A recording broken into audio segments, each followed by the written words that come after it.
नमस्ते डॉक्टर साहब। नमस्ते। आज हम आदिवासी समाज से जुड़े मामलों पर बात करना है। राजस्थान के विधानसभा चुनाव आ रहे हैं। इसी के क्रम में बड़े राजनीतिक नेताओं के मेवाड़ में आने जाने की सरगर्मियां बढ़ रही है। बिल्कुल। आज हम आदिवासी समाज के डॉक्टर CL भगोरा जी के साथ हैं। डॉक्टर साहब, हम आज यह जानना चाहेंगे कि 21वीं सदी में कैसे इस जनजाति आदिवासी समाज का अधिक से अधिक ध्यान रखा जाए अथवा उनका सर्वांगीण विकास कैसे हो। नमस्ते मैडम। आज के इस वार्तालाप में आपका जो प्रश्न है बहुत ही मूल रूप से जो आपने पूछी है बात, आदिवासी समाज के सर्वांगीण विकास और इसके उत्थान की बात करते हैं। तो आज़ादी के लगभग 75 से 76 साल से अधिक पूर्ण हो चुके हैं और जहाँ तक मैं खुद एक शिक्षा से जुड़ा हुआ हूँ और मैं सोचता हूँ और मुझे कभी कभी ऐसा लगता है कि जो आदिवासी समाज है इसका जो उत्थान होना चाहिए था, जो मूल धारा में इसको लाना था, जितने भी हमारी सरकारों का भी ये उनका भी एक तरह से कार्य था और हमारे समाज के जनप्रतिनिधियों का भी ये मूल कार्य था कि कैसे इस आदिवासी समाज को मूल धारा के साथ जोड़ा जाए और कैसे इनको शिक्षा, चिकित्सा और जो भी 21वीं सदी में जो भी सुविधाएं प्राप्त हैं एक आमजन को, वो सुविधाएं इनको भी मिले। तो दो तरह के इसमें हम बात करेंगे। एक तो है आदिवासी संस्कृति और एक है आधुनिकता। तो विकास की बात हम करेंगे तो हमें आधुनिकता की या 21वीं सदी की बात करेंगे तो हम चाहते हैं कि आदिवासी समाज से जुड़े हर व्यक्ति तक निचले मतलब अंतिम पायदान में जो व्यक्ति है उस व्यक्ति को शिक्षा मिले, उसको उचित चिकित्सा प्राप्त हो, उसके आने जाने के लिए आवागमन की सुविधाएं प्राप्त हो, उसको भोजन प्राप्त हो और उसके जो भी आवश्यकताएं हैं उन आवश्यकताओं की पूर्ति हो। ये एक तो है। दूसरा हमारा ये पक्ष है कि हम उनको आदिवासी समाज को हम ये नहीं कह रहे हैं कि उनको 21वीं सदी में ला करके चमक धमक में उनको चमका मतलब इस स्थिति में ला दे। उनके कॉस्ट्यूम्स हैं, उनके कल्चर हैं, उनकी संस्कृति है, उनके गीत हैं और उनका रहन सहन है, उनका जो जीवन है वो जीवन ऐसा जीवन है जहाँ पर आज भी मुझे बड़ा गर्व होता है और कि मैं भी एक उस आदिवासी समाज से ही आता हूँ। तो वहाँ पर बाल विवाह या इस तरह की जो भी प्रथाएं हैं जो सभ्य समाज में पाई जाती हैं या दहेज प्रथा है, ऐसी हमारे आदिवासी समाज में बाल विवाह भी बहुत नहीं के बराबर होते हैं जहाँ तक हम दक्षिण राजस्थान की बात करते हैं। और हम बात करते हैं हमारे दहेज की, तो वहाँ पर भी दहेज भी नहीं के बराबर है। तो जो उनके कॉस्ट्यूम्स हैं, उनकी संस्कृति है, वो इतनी समृद्ध है कि मैं चाहूँगा कि वो संस्कृति बनी रहे। लेकिन हमें ज़रूरत है हमारे लोगों के शिक्षा की, उन्हें जन जागरण की ज़रूरत है, उन्हें चिकित्सा की ज़रूरत है। कई तरह की बीमारियां, जब ऐसी लाइलाज बीमारियां भी आज पहले नहीं हुआ करती थी, लेकिन खान पान और कई प्रदूषित जैसे खाने की चीज़ें, तेल है या तमाम तरह की ऐसी चीज़ों की वजह से उनको, इस मिलावटी चीज़ों की वजह से उनके सामने ये समस्याएं आ रही हैं। बाकी पहले ऐसा कम था। तो जो आपका प्रश्न है कि किस तरह से इस समाज को मुख्य धारा से जोड़ा जाए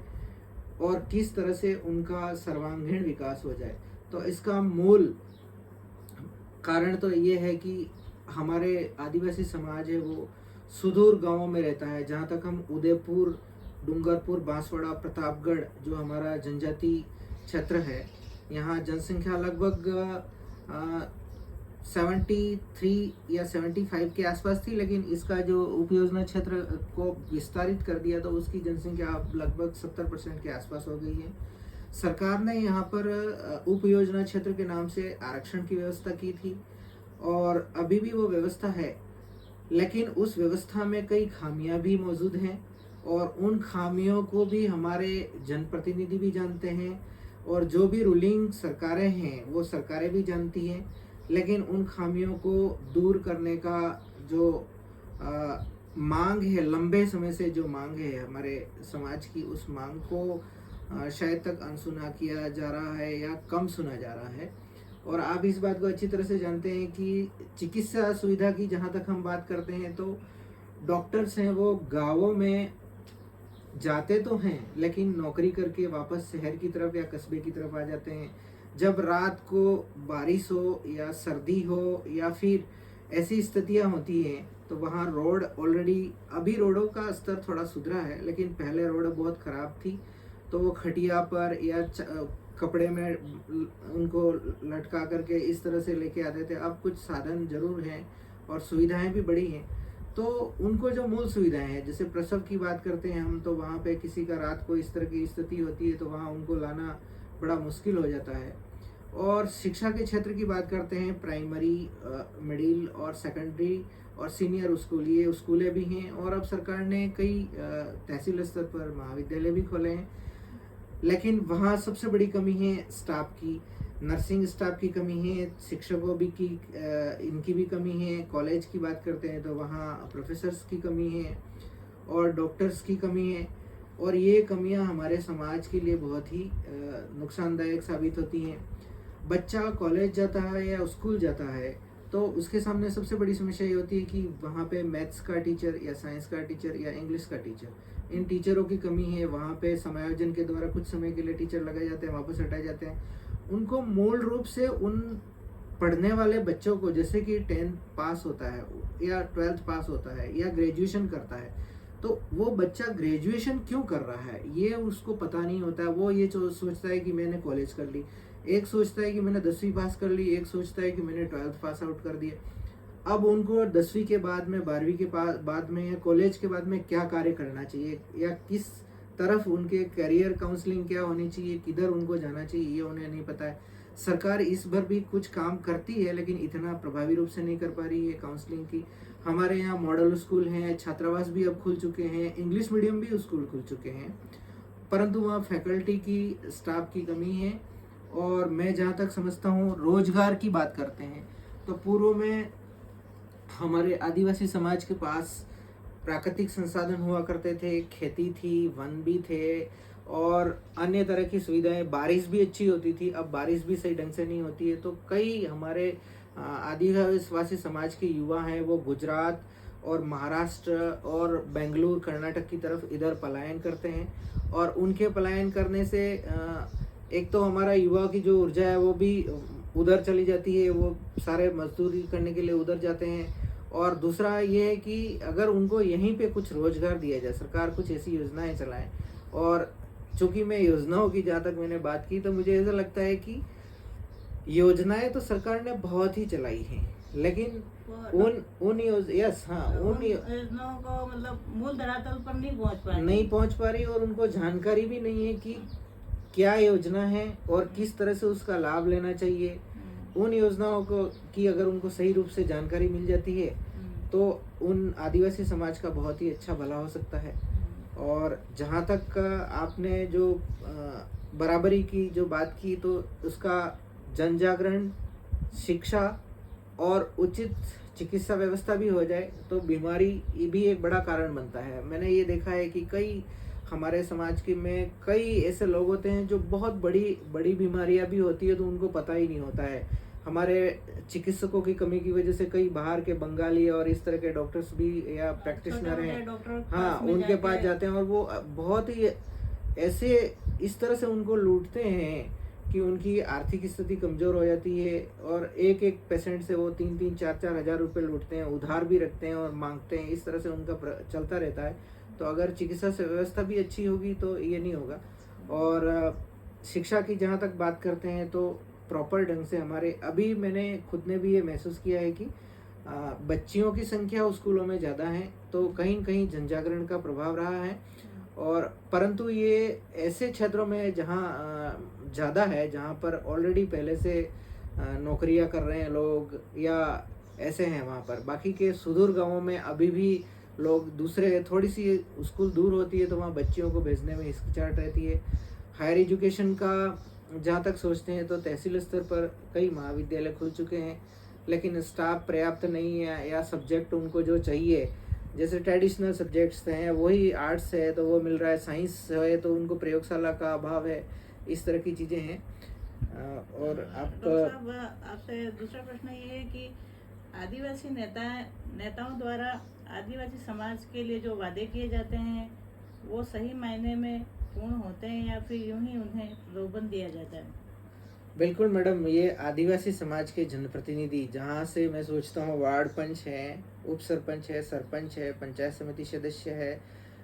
या जिला परिषद सदस्य है, जिला प्रमुख भी हो सकते हैं, और एमएलए हैं या फिर सांसद हैं, इन सभी जनप्रतिनिधियों के जहाँ तक हम बात करते हैं तो जो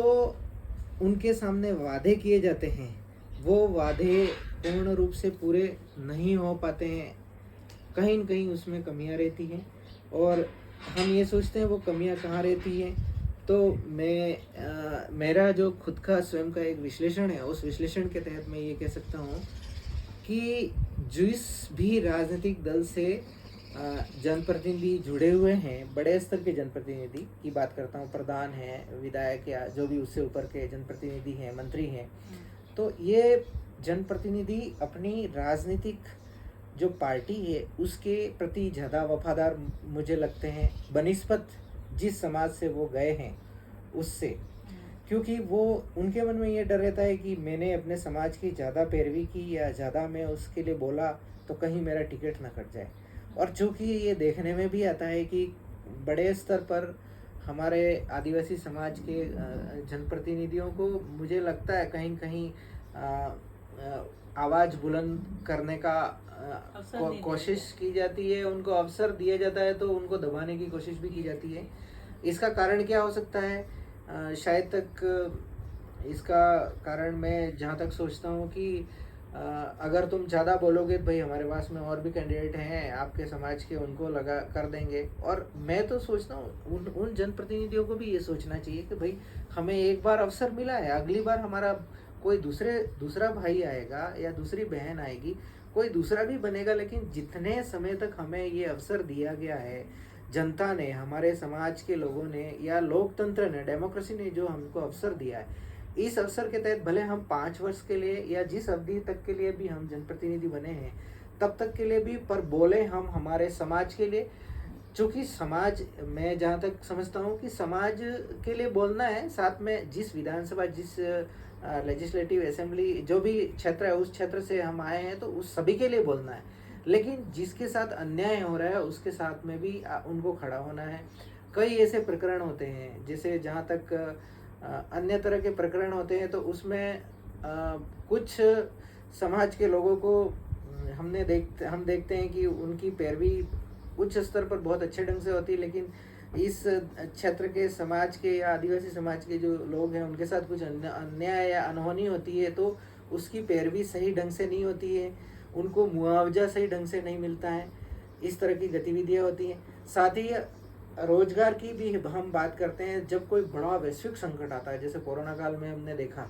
तो कोरोना काल में हमारे मैक्सिमम समाज के लोग हैं वो मजदूर वर्ग से जुड़े हुए हैं, बहुत ही कम संख्या है जो नौकरी से जुड़े हुए हैं, और जो लोग जिनका भी नौकरी से जुड़े तो उनके परिवार के लोग बढ़ते गए, और जो पिछड़ा है वो तो आज भी 100 साल पीछे है। उनके घर में शिक्षा या अन्य तरह की जो सुविधाएं होनी चाहिए थी वो सुविधाएं आज भी नहीं है उनके पास में, और जो बड़ा वो आगे बढ़ता गया। आरक्षण मिल रहा है, मैं मानता हूँ इस बात को, लेकिन जहाँ उसको आरक्षण को मिलना चाहिए था जिस व्यक्ति को, वो उसको सही जानकारी के अभाव में या फिर उसको सही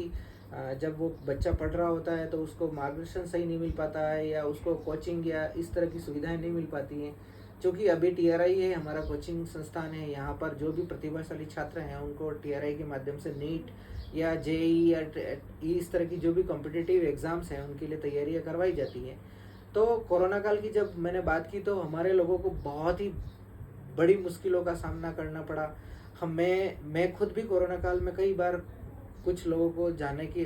वहाँ जाने की अवसर मुझे प्राप्त हुआ, तो देखा गया कि कई लोग भूखे रहने की स्थिति आ गई, क्योंकि लॉकडाउन था तो उनको बाहर निकलने का अवसर ही नहीं मिल रहा था। और जो भी कमाते थे, आज कमाया कल खाया या आज खाया, ये स्थिति रहती है उदयपुर के आसपास के क्षेत्र के लोगों की। और दूसरा ये है कि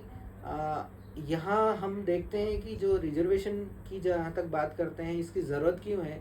तो आप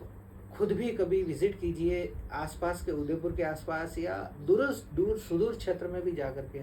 आप खुद देख सकते हैं कि वहाँ क्या स्थिति है। एक छोटा सा झोपड़ा है, उस झोपड़े के अंदर पति पत्नी रहते हैं, उसके साथ में उनके बच्चे लड़के रहते हैं, लड़कियां रहती हैं,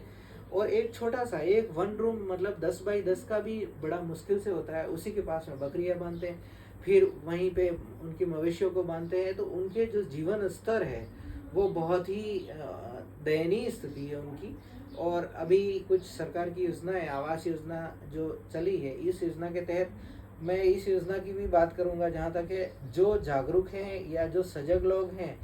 और जो मतलब सरपंच के या वार्ड पंच के मिलने वाले लोग हैं, उन लोगों को इसका मैक्सिमम फ़ायदा दिया। बाकी एक आम व्यक्ति है, उसको इसका फ़ायदा जहाँ तक नहीं मिला है। और मैं जहाँ तक समझता हूँ कि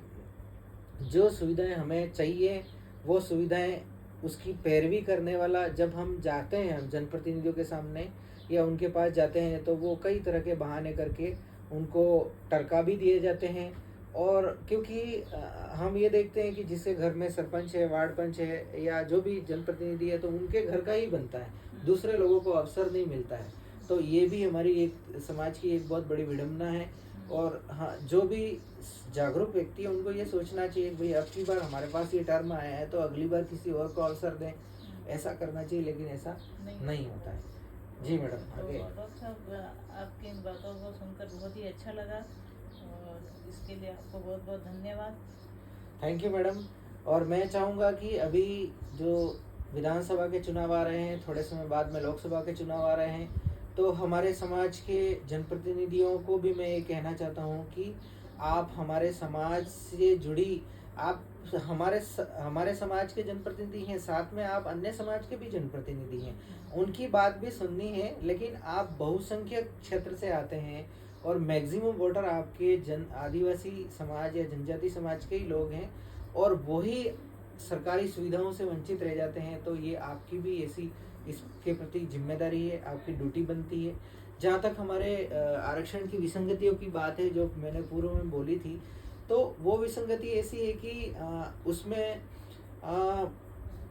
हमारे जनप्रतिनिधि उस विसंगति को बहुत ही बखूबी ढंग से जानते हैं और उसका समाधान कैसे किया जा सकता है वो भी जानते हैं, परंतु